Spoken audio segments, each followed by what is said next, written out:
ค่ะกราบสวัสดีFCทั้งช่องของสงกรานต์นะคะมื้อนี้จะมีแนวทางความฝันโค้งสุดท้ายของแอดเองนะคะก็มีความฝันโค้งสุดท้ายนะคะพี่น้องกับฝันมี2ฝันนะคะฝันแรกกับฝันตาโดนเลยล่ะพี่น้องฝันพ่อตาหลีกออกพ่อตาให้ความฝันตาตองหวดนะคะได้ประมาณอาทิตย์หนึ่งนี่แหละแอดก็เลยมาฝันอีกฝันนี่เอาก็ขอขอบคุณทุกการรับชมนะคะแล้วก็ขอขอบคุณที่กดไลค์กดแชร์ให้กับทางช่องของสงกรานต์นะคะขอบคุณ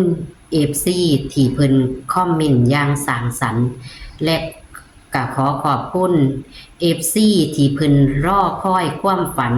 โค้งสุดท้ายของแอดนะคะพี่น้องก็บ่รู้ว่าจะเข้าหรือบ่เข้านะคะในเมื่อมันมีความฝันแอดก็จะมานำเสนอนะคะความฝันของแอดตะตองหวดกับยาถิ่มยาป้ารู้สึกว่าฝันดีมากตลอดพี่น้องรู้สึกว่าฝันดีมากตลอดเนาะกับฝันพอตะลุ่งหลีกไปแล้วบ่ฮู้ว่ามันจะออกตัวใดแต่ว่าในความฝันนั้นกับฝันเกี่ยวกับของนะคะมันเป็น3ฝันค่ะบ่แม่น2ฝันเนาะเป็น3ฝันฝันแรกฝันเที่ยแรกฝันว่าได้ไปสร้างสิดีหรือบ่ดีพี่น้องในโค้งสุดท้ายวันที่1สิงหาคม69เนาะโค้งสุดท้ายของแอดฝันว่าได้ไปสร้างพระมหาเจดีย์พี่น้องก็สาธุขอให้ได้ไปสร้างอีหลีได้แม่เนาะพี่น้องเนาะขอให้ได้ลอตเตอรี่รางวัลที่1จัก2ใบก็เอาดอกพี่น้องเอ้ยก็มีความฝันก็อยากนำมาฝากก็เป็นส่งฝันดีๆก็บ่รู้ว่ามันจะเข้าหรือบ่เข้าเนาะพี่น้องเนาะแต่ว่ามีความฝันก็เป็นคนชิงลูกพี่น้องสาธุเด้อขอให้เมียนเด้อขอให้ปู่บ้านเจ้าบ้านปู่ย่าตายายดลบันดาลให้หลีกความฝันของแอดเข้าอีกเนาะพี่น้องให้พี่น้องFC ได้มีโชคมีหมานนะคะความฝันของแอดว่าได้ไปสร้างพระมหาเจดีย์พี่น้องพระมหาเจดีย์นั่นสร้างแล้วฐานทางใต้สร้างแล้วฐานทางใต้นะสร้างแล้วบัดนี้พันมีแม่ของแอดอยู่ในหันอันนี้ก็บ่รู้จะเกี่ยวเนียงกับแม่บ่แต่ว่าก็บ่ได้เอาเกี่ยวเนียงกับแม่เพราะว่าแอดเป็นคนสร้างกำลังสิสร้างเลยเข้าไปเบิ่งใต้ฐานพี่น้องใต้ฐานนี่ไปเห็นแม่นั่งอยู่ในหันเพราะว่าแม่ก็เสียชีวิตไปแล้วเนาะหรือว่าเพิ่นจะได้อยู่ดีกินดีหรือว่าเพิ่นจะได้อยู่ในสถานที่เป็นบ้านเป็นปราสาทราชวังก็บ่รู้นะคะไปเห็นพ่อกับแม่พ่อก็เสียคือกันพ่อเป็นคนคุมงานก่อสร้างพระมหาเจดีย์แม่นั่งอยู่ในหันเบิ่งพ่อกำลังบอกข้าเจ้าแอดก็เลยเข้าไปแอดก็เลยว่าป๊าดสร้างใหญ่คักปานนี้ติพอสร้างใหญ่คักปานนี้ติแม่สิมีเงินใส่มาสร้างจังสิแล้วในความฝันเนาะบานนี้ก็เว้าเองล่ะพี่น้องพอก็บ่เว้านำดอกแม่ก็บ่เว้านำคือเพิ่นก็อยู่คนละภพแล้วเนาะปานนี้แอดก็เลยว่าหรือว่าสิถือลอตเตอรี่รางวัลที่1เนาะมันสิบ่ถืออยู่บ่ว่าซั่นในความฝันเว้าอยู่ผู้เดียวจังสิได้สร้างให้แล้วเอาสร้างโลดพอว่าซั่นบอกพอก็คุมงานทางที่บ่ทันแล้วคือทางปลายเนาะค่ะเพราะว่าฐานแล้วทางปลายนอนเห็นก่อสร้างก็คือมัดเหล็กแม่พี่น้องเป็นทรงนั่นล่ะแล้วก็ฮูเมียพี่น้องโอ้ยก็คนชิงลูกก็ขอให้ถือ นำเพิ่นเด้อพี่น้องให้ได้ไปสร้างคันถือก็จะไปหาสร้างอยู่พี่น้องคันถือลอตเตอรี่รางวัลที่1อีหลี2ใบนี่สิไปสร้างแท้ๆล่ะพี่น้องในความฝันคือจังฝันดีคักแท้บัดนี้มาอีกมื้อรุ่นมาฝันว่าหลายมื้ออยู่ดอกพี่น้องมาฝันว่าจะได้ไปฟ้อนนี่พันสิไปฟ้อนอยู่เฮียนลุงบัดนี้อยู่เฮียนลุงหลังนั้นพันเลยเข้าไปทางในทางไต่ลางในครัวเพิ่นเข้าไปแต่ลางในครัวเพิ่นล่ะมีน้ำเต็มอยู่พี่น้องมีน้ำเต็มแล้วไฟสิช็อตไฟควนกุบขึ้นพี่น้องอยู่เฮียนหลังนั้นไฟควนกุบขึ้นเห็นตะควนแต่บ่ทันได้มีไฟขึ้นควนกุบเลยบอกให้ตายันให้พ่อบ้านไปแม่ไปดับซอยเพิ่นไปเอาปักลงแม่ว่าซั่นเพิ่นเลยแล่นไปเอาปักลงอันนี้ก็ฝันซ้ำนี่ล่ะค่ะแล้วบัดนี้ฝันอีกเที่ย3ฝันมื้อคืนนี่ก็คือมื้อคืนเป็นวันที่30บ่แม่นมื้อคืนมื้อเช้าลืมข้าวพี่น้องขอโทษขออภัยมื้อเช้าก่อนสิแจ้ง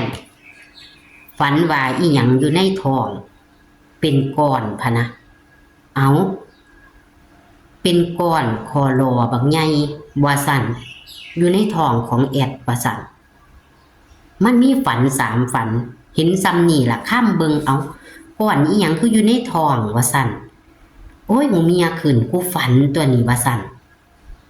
แต่ว่าบ่ว่าเป็นลูกหยังดิฝันแต่ว่ามีก้อนอีหยังอยู่ในท้องกลมๆดำ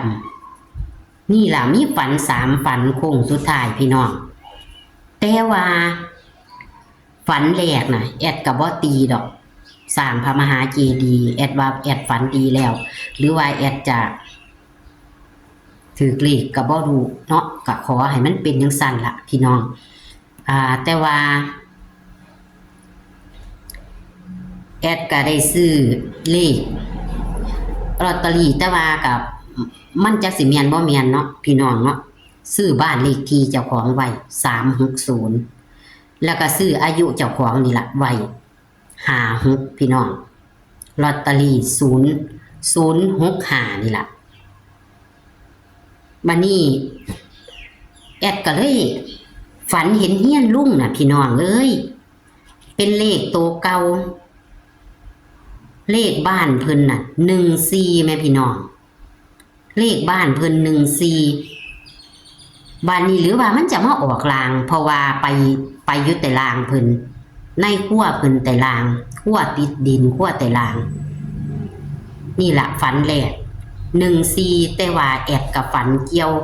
ตอนแรกตาตองวดฝันว่าได้ไปเฮ็ดบุญเฮ็ดทานอยู่ในวัดแม่นบ่เลขวัดก็145พี่น้องหรือเพิ่นจะมาย้ำแอดอีกว่ามันแม่นตัวนั้น14แต่ว่าคิดว่าเป็นลางฝันแรกเด้อพี่น้องนี่ฝัน2แอดก็ว่าฝันดีเกี่ยวกับตัวเจ้าของก็เลยเอาเลขอายุกับของไว้56ปีย่างเข้า57เนาะพี่น้องเนาะพ่อสอกับ2513นะคะเขียนไว้เต็มๆเลยค่ะพี่น้องให้พี่น้องตัดลิ้นพ่อสอไปเลยนะแล้วก็เลขบ้าน360พี่น้องตัดลิ้นเอาเด้อค่ะพี่น้อง360ก็ได้นี่ล่ะค่ะ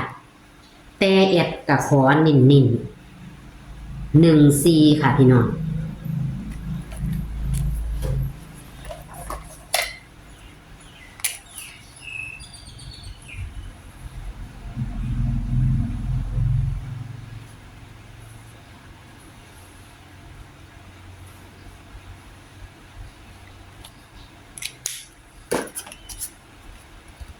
แอดขอนิ่น14เด้อค่ะนี่แหละคือความฝันของแอดโค้งสุดท้ายนะคะมี3ฝันแต่ว่ามันเกี่ยวกับตัวเจ้าของแม่พี่น้อง หรือว่ามันจะอยู่เลขบ้านแต่ว่าก็ซื้อไว้อยู่หรือว่าแอดจะซื้อลอตเตอรี่มันถูกแล้วซื้อลอตเตอรี่ก็065นั่นล่ะพี่น้องไว้แล้วก็360เป็นเลขบ้านเจ้าของนี่ล่ะค่ะฝันครั้งสองมันก็เกี่ยวกับเจ้าของอยู่